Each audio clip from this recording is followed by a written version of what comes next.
ওই যে ওইখানে আমাদের তবলিগি বন্ধুরা দুই গ্রুপ মারামারি করতেছে, আর এইদিকে ওই যে ফারুকি তারপরে আরো কত কি ওইটা লাগাইছেই ওই সুযোগে এটা করার জন্য, বুঝেন না? এই যে শিয়াল যে মুরগি শিকার করে, শিয়াল 8-10টা আগে দূরে একখানে চিৎকার দেয়, ওই সময় কিন্তু যেটা মুরগি খাবো ওটা কিন্তু মুরগির খড়ের সামনে। হ্যাঁ, এই খড়ওয়ালা বা মুরগিরা ভাবতেছে শিয়াল তো অনেক দূরে চিৎকার দিতেছে, কিন্তু সে যে একজন এখানে পাঠিয়ে দিয়েছে অলরেডি, এটা ঢাকার জন্যই ওইটা ওখানে চিৎকার দিতেছে, ঠিক না? ফাঁকে দিয়ে এখান দিয়ে শিকার, ওরা অসতর্ক ছিল, শিকার করে নিয়ে গেছে।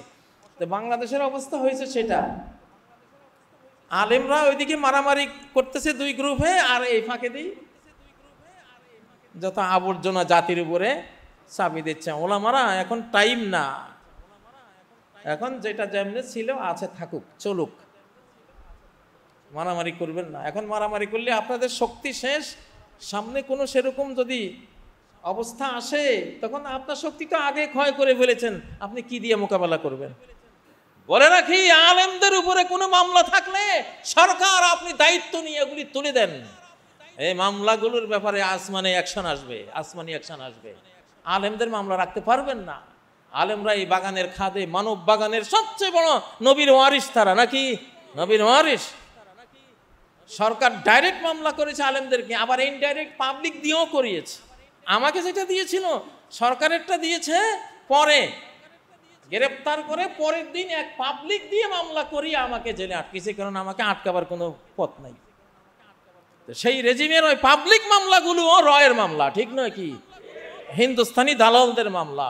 এই দেশকে যারা কলোনি বানাতে চায়, দাসী বানাতে চায়, তাদের মামলা। এগুলি সব বাতিল, এগুলি সব ডিলিট করে দেন। কারো কোনো অভিযোগ থাকলে নতুন করে তারা আইন আদালত চিন্তা করবে, জেনুইন কোনো অভিযোগ থাকলে। ওই রেজিমের ওই সময় আমরা জানি কিভাবে কি করেছিল, কতভাবে আমাদেরকে নির্যাতন করেছিল। আল্লাহ তাআলা আমাদেরকে ওই কঠিন আইন বিধানের জাঁতাকল থেকে, স্টিম রোলার থেকে হেফাজত করেছেন। আর যাতে আমরা সেটার খপ্পরে না পড়ি, আল্লাহ আমাদেরকে সেই পথে পরিচালিত করেন। রব্বানা ওয়ালা তুহাম্মিলনা মা লা তাকাতা লানা বিহি, হে আল্লাহ এমন বড় বড় বালা মুসিবত আমাদের উপরে চাপিয়ে দেন না যেটা সহ্য করার ক্ষমতা আমাদের নাই। বিরাট ভূমিকম্প, তাই না, বিরাট দুর্ভিক্ষ, বিরাট সাইক্লোন, করোনার মতো বা তার চেয়েও আরো মারাত্মক মহামারী, এগুলি হলো এর লাস্ট আয়াতের মর্ম। ওয়ালা তুহাম্মিলনা মা লা তাকাতা লানা বিহি, এই ধরনের মহাযুদ্ধ, মহামারী, দুর্ভিক্ষ, ভূমিকম্প, সাইক্লোন, যেগুলি সহ্য করার ক্ষমতা নাই, এগুলি দিও না আল্লাহ আমাদের উপরে। আফু আন্না, তোমার যা পাওনা আছে তুমি পাওনাগুলি ছেড়ে দাও। আফু আন্না, পাওনা যা আছে এটা ছেড়ে দাও। ওয়াগফির লানা, আর আমরা গুনাহ যা করেছি ওটা মাফ করে দাও, ক্ষমা করে দাও। তোমার পাওনা ছেড়ে দিয়ে আমাদের গুনাহ ক্ষমা করে দিয়ে আমাদেরকে ফেলে দিও না। ওয়ারহামনা, রহমতের কিছু হাদিয়াও আমাদেরকে দাও, আমাদের কিছু দাও। আনতা মাওলানা, তুমি আমাদের অভিভাবক, সাহায্যকারী, আমাদের মাওলা মালিক। ফানসুরনা আলাল কওমিল কাফিরিন, অবিশ্বাসীদের উপর আমাদেরকে তুমি বিজয়ী করো, সাহায্য করো। আল্লাহু আকবার। আমাদের কোরআন ও সুন্নাহর জ্ঞানে, আল্লাহ নাজিল করা ওহীর জ্ঞানে, নবীগণের রেখে যাওয়া জ্ঞানে নিরাপত্তা হলো 1 নম্বর, সেফটি ফার্স্ট। আর ইবাদত বন্দেগী সেটাই বড় পয়েন্ট, সেটা মূল্যবান বেশি, কিন্তু সেটা নিরাপত্তার পরে আসে, নিরাপত্তার পরে সেটা 2 নম্বরে আসে। 1 নম্বরে নিরাপত্তা। অজু আর নামাজের মধ্যে কোনটা আগে? অজু আগে, কিন্তু দাম কি অজুর বেশি না নামাজের বেশি? অবশ্যই সালাত সর্বশ্রেষ্ঠ ইবাদত, কিন্তু সেটা করতে হলে আগে কি লাগে? অজু না থাকলে, অজুর ব্যবস্থা না থাকলে তায়াম্মুম লাগে, লাগে তো। এইরকম ধর্ম পালন করতে হলে একটা নিরাপদ দেশ লাগে নাকি লাগে না? আজকে আমাদের ফিলিস্তিনি ভাইয়েরা ঠিক মতো জামাত করতে পারে? মসজিদই তো নাই, সব গুঁড়িয়ে দিয়েছে। আর মসজিদে গিয়ে সালাত পড়তে গেলে বোমা মেরে ওখানে শেষ করে দেয়, যে অবস্থা, ঠিক নয় কি? তো নিরাপত্তা না থাকলে কি সালাতও ঠিক মতো পড়া যায়? হ্যাঁ, নিরাপত্তা না থাকলে আপনি রুজি রোজগার করা যায়? নিরাপত্তা না থাকলে ঠিক মতো কি সিয়াম পালন করা যায়? যাদের পাসপোর্টে নাই, ওই দেশে তো কারো পাসপোর্ট নাই, তাহলে সেটা কি দেশের সীমানার বাইরে হজের জন্য যাওয়াটা সহজ না কঠিন? কঠিন। কোনো দেশে গেলে দিনের পর দিন তার বিমানবন্দরে পড়ে থাকতে হয়, কারণ পাসপোর্ট নাই। কে নেবে, কিভাবে নেবে, কোথায় নেবে? আল্লাহু আকবার। নিরাপত্তা না থাকলে কিছুই নাই। স্ত্রীর নিরাপত্তা নাই, মেয়ের নিরাপত্তা নাই, মায়ের নিরাপত্তা নাই, সন্তানের নিরাপত্তা নাই, নিজের নিরাপত্তা নাই, ঠিক নয় কি? এই জন্য ইসলামের নিরাপত্তা হলো 1 নম্বর। খেলাফত, খেলাফত ইসলামী রাষ্ট্র ব্যবস্থা, এগুলি 2 নম্বর। এগুলি কত? 2 নম্বর। আগে কি? নিরাপত্তা। এটি সূরা ইব্রাহিমের 35 নম্বর আয়াতে আল্লাহ তাআলা বলছেন ইব্রাহিম আলাইহিস সালামের জবানে, ওয়াইজ ক্বালা ইব্রাহিম রব্বি জাআল হাযাল বালাদা আমিনা। স্মরণ করো সেই সময়কে যখন ইব্রাহিম আলাইহিস সালাম বলেছেন, হে আল্লাহ, এই দেশ, এই রাষ্ট্রকে, এই নগরীকে তুমি আগে নিরাপদ করো। আগে কি?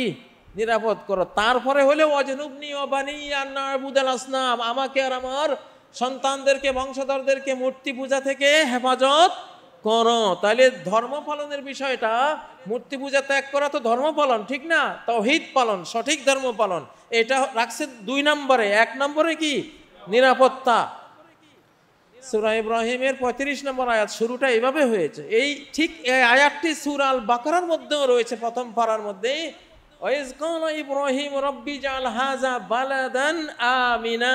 স্মরণ করো যখন ইব্রাহিম বলেছিলেন, হে রব, এই শহরকে, এই দেশকে তুমি বালাদান আমিনা, নিরাপদ নগরী বানাও। নিরাপত্তা আগে। নিরাপত্তা কি? আগে। সূরা আর নাহালের মধ্যেও একই কথা, একেবারে শেষ পৃষ্ঠার আগের পৃষ্ঠার আয়াত। ওয়াদারাবাল্লাহু মাসালান কারিয়াতান কানাত আমিনাতান মুতমাইন্নাহ। আল্লাহ এক্সাম্পল দিচ্ছেন একটা দেশের, জনপদের, যেটার কি ছিল? আমিনাহ, নিরাপদ ছিল। সবচেয়ে বড় নিয়ামত কি? সেটা কি ছিল? আমিনাহ, নিরাপদ ছিল। তাহলে নিরাপত্তা হলো 1 নম্বর। নিরাপত্তা কয় নম্বর? 1 নম্বর। নিরাপত্তা এসে গেলে, ফুললি নিরাপত্তা এসে গেলে আপনি খেলাফত, বৃহত্তর জনগোষ্ঠী খেলাফত চাইলে, এই দেশে ইসলামী রাজনীতি আছে, কেউ চাইলেই মুখের ফুৎকারে উড়িয়ে দিতে পারবে। গোটা বিশ্ব শক্তি একসাথে হলেও, একটা হলেও ইসলামী রাজনীতি এই দেশ থেকে উৎখাত করতে পারবে? কখনো পারবে না, কোনো দিনও পারবে না। এই দেশে চাল, ডাল, তেলের রাজনীতি আছে, আছে কি নাই? কেউ চাইলে কি এটা উঠিয়ে দিতে পারবে? এটা চলবে, এই দেশে আছে, এটা চলবে, তাই না? এই দেশের মাটি মানুষের যে রাজনীতি, এটা অতীতে যেমন ছিল, এখনো এটা থাকবে। ধর্ম আমাদের অংশ, সংস্কৃতির অংশ, জীবনের অংশ। তো সর্বপ্রথম আপনি বৃহত্তর জনগোষ্ঠী যদি খেলাফত জন্য রেডি হয়ে যায়, খেলাফত চলে আসবে। কিন্তু এখন যেটা আছে, এটার মধ্যে থেকে নিরাপত্তা অর্জন করা আমাদের সবার উপরে কি? 1 নম্বর দায়িত্ব। সূরা হাসরের 9 নম্বর আয়াতে বলেছেন, ওয়াল্লাযিনা তাবাওয়াউদ দারা ওয়াল ঈমানা। আল্লাহর প্রিয় বান্দা কারা? যারা তাবাওয়াউদ দার, যারা বাসস্থান বানিয়েছে বাড়িকে, বাড়ি মানে মদিনা, মদিনাকে যারা বাসস্থান বানিয়েছে। মদিনার কথা 1 নম্বর, ঈমানের কথা 2 নম্বর। আল্লাযিনা তাবাওয়াউদ দারা ওয়াল ঈমানা, যারা মদিনাকে নিজের নিরাপদ বাসস্থান রূপে গ্রহণ করেছে, তারপরে ঈমানকে যারা নিজের আধ্যাত্মিক জগৎ রূপে গ্রহণ করেছে। তাহলে ঈমানের কথা 1 নম্বরে না 2 নম্বরে? 2 নম্বরে। আগে হলো নিজের দেশের নিরাপত্তাটা। সূরা আল বাকারা 30 নম্বর আয়াতে, ওয়াইজ ক্বালা রাব্বুকা লিল মালাইকাতি ইন্নী জাইলুন ফিল আরদি খলিফা। আগে কি খলিফা না আগে আরদ?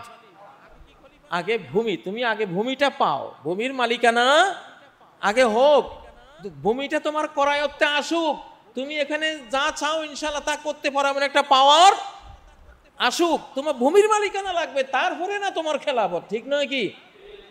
এখন একজনে করছে কি, নামাজের এত ফজিলত, আহারে নামাজের দাঁড়াইলে বৃষ্টির মতো পুণ্য ঝরতে থাকে মাথার উপরে, তাহলে অজু পরে করি, নামাজটা আগে পড়ি ফেলি নাকি? নামাজ যদি আগে পড়ে হবে? ওই খেলাফত আর নিরাপত্তার মাসলা ওই রকম। নিরাপত্তার কোনো খোঁজ খবর নাই, কদিন পরে যে কি যে হবে খোঁজ খবর না। আমি খেলাফত নিয়ে চিল্লাইতেছি, ওই যে ওইখানে আমাদের তবলিগি বন্ধুরা দুই গ্রুপ মারামারি করতেছে, আর এইদিকে ওই যে ফারুকি, তারপরে আরো কত কি ওইটা লাগাইছেই ওই সুযোগে এটা করার জন্য, বুঝেন না?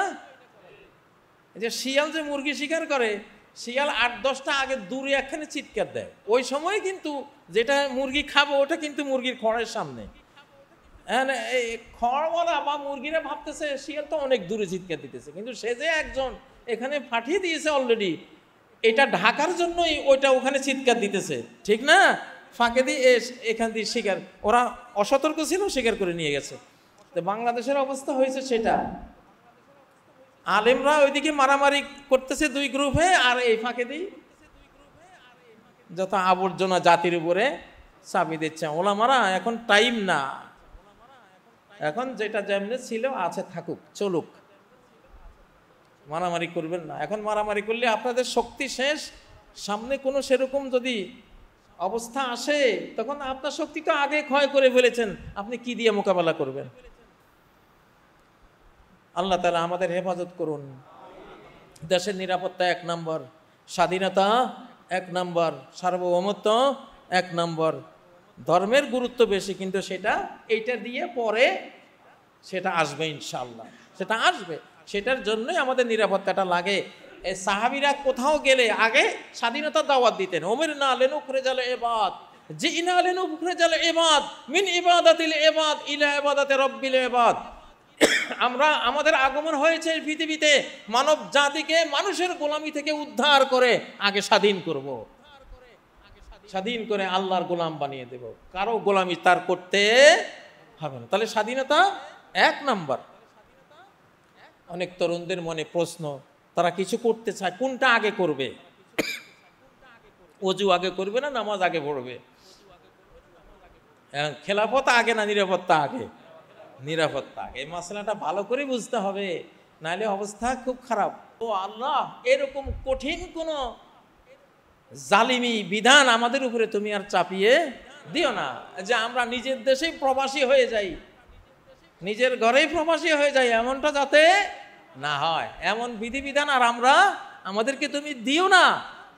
কত কঠিন রে ভাই, একটা বাড়ি করতে গেলে কত রকমের আইন আদালত, কত রকমের টাকা দাও, এরপরও হয় না। আর যদি দাড়ি থাকে টুপি থাকে তো হবেই না, তাই না? তো এগুলি কঠিন ছিল না, আমাদের গুনাহ আছে, আমাদের খাতা আছে, ওই জন্য কঠিন ছিল। এখন দোয়া হইলো আল্লাহ ওই রকম কোনো অতীত জাতির উপরে যেমন চাপিয়েছেন, বা আমরা অন্যায় করার কারণ যেমন আমাদের উপরও চেপেছিল, এইরকম শক্ত কঠিন বিধান যাতে আর আমাদের উপরে এই বাংলাদেশে না আসে। এই জন্য এই দোয়াটা ঘন ঘন পড়বেন সবাই। রব্বানা ওয়ালা তাহমিল আলাইনা ইসরান কামা হামালতাহু আলাল্লাযিনা মিন ক্বাবলিনা। একটা মাহফিল করতে গেলে, বিশেষ করে যদি তাফসির মাহফিল হয়, তাই তো এই থানায় যাও, উনি কইবেন না ওই যে ডিসির কাছে যাও, তো উনি কইবেন না এনএসের কাছে রিপোর্ট আনো, আপনারা কারা, এইটা লাগবে ওইটা লাগবে। আহা, কত কঠিন বিধান ছিল না? আল্লাহ এই কঠিন আইন জালিমি বিধান আর দিও না। আমার এক বন্ধু, উনি মুক্তব পড়াবেন, এটার জন্য একটা মুক্তব ফাউন্ডেশন, একটা কোরআনের ফাউন্ডেশন করার জন্য সরকারের কাছে দিয়েছিল। 3 বছর ঘুরিয়ে ফিরিয়ে শেষ 3 বছর পরে রিজেক্ট, কয় যে এই দেশে ইসলামের উপকার হয় এমন কিছু আমরা অনুমোদন দেব না।